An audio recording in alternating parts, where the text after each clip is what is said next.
আজকে আমার জীবনের সবচেয়ে স্পেশাল মানুষ মানে আমার মায়ের জন্মদিন।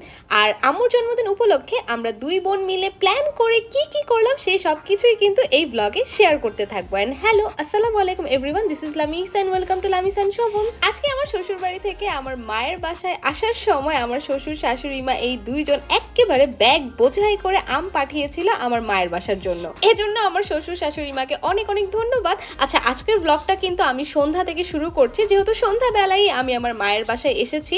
আর আসার পরপরই কিন্তু আম্মু আমাকে এখানে চা নাস্তা দিল খাওয়ার জন্য।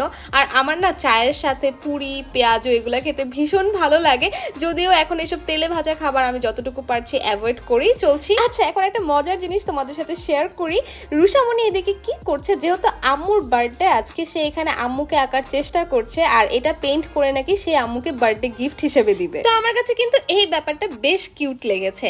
তো যাই হোক, এরই মধ্যে কিন্তু আমি নিজেও সাজুগুজু করে রেডি হয়ে গেলাম, কারণ আম্মুর জন্য আমার অর্ডার করা কেকও কিন্তু বাসার নিচে চলে এসেছে। সত্যি কথা বলতে প্রথমে আমি ভেবেছিলাম বাইরে থেকে একটা কেক কিনে নিয়ে গিয়ে বাসার সবাইকে সারপ্রাইজ দিব, তবে পরে চিন্তা করলাম যেহেতু আমার মায়ের বার্থডে, কেকটাও কিন্তু সেইভাবেই স্পেশাল হতে হবে। তো আমি কিন্তু আমার একটা বিশ্বস্ত পেজ থেকে একদম হোমমেড কেক অর্ডার দিয়ে দেই। এই স্পেশাল কেকটা আমি লা পেস্ট্রিজ থেকে অর্ডার করি। তোমরা চাইলে আপুদের ফেসবুক পেজটা ভিজিট করে দেখতে পারো আর নিজেদের পছন্দ অনুযায়ী কেক নিয়ে নিতে পারো। এন্ড ট্রাস্ট মি, কেকটা দেখতে এত যে সুন্দর ছিল যে আমি সবার আগে নিজেই কয়েকটা ফটোশুট করে নিই কেকের সাথে। এরই মধ্যে কিন্তু আমি আর আমার ছোট বোন নাবিলা মিলে দুইটা ফ্যামিলি সাইজের পিৎজা অর্ডার করে দেই বাসার সবাই যাতে আমরা মিলে ঝিলে খেতে পারি। এদিকে আমার মায়ের কিন্তু কোনো আইডিয়াই ছিল না যে কি হতে যাচ্ছে। তো আম্মু কিন্তু আমাদের দুই বোনকে বেশ ঝাড়াঝাড়ি করেছে কতক্ষণ যে বাইরে থেকে কেন আমরা খাবার অর্ডার করেছি। আমার কথা হচ্ছে বাসায় যা ইচ্ছা বানিয়ে খাও, তবে বাইরে থেকে যত কম অর্ডার করে খাওয়া যায়।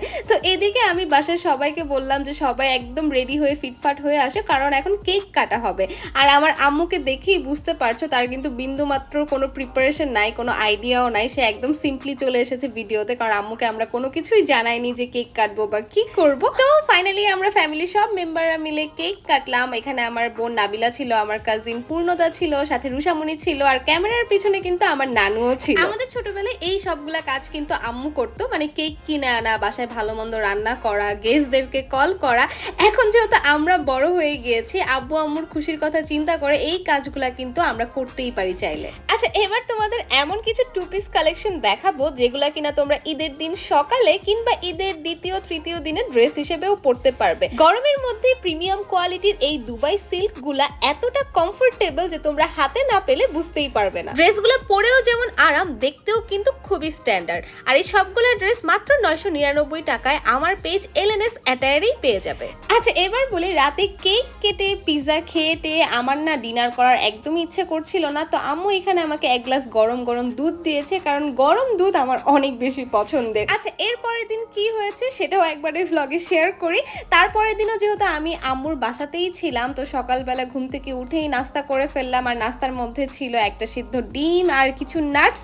এদিকে নাস্তা করতে করতে দেখলাম আমাদের হেল্পিং হ্যান্ড খালা, সে এসেও তার কাজ শুরু করে দিয়েছে। তো খালা এখানে খুবই সুন্দর করে আম্মুকে বেশ কিছু রুটি বানিয়ে দিয়ে গিয়েছিলেন।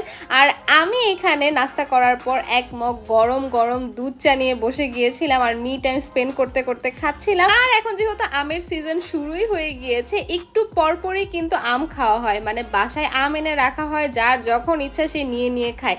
এটাই কিন্তু আমের সিজনের মজা। সো আজকের মতো ব্লগটা এ পর্যন্ত। বার্থডে ব্লগটা কেমন লেগেছে তা অবশ্যই কমেন্ট করে জানাবে। Thanks for watching, tata, bye bye, আল্লাহ হাফেজ।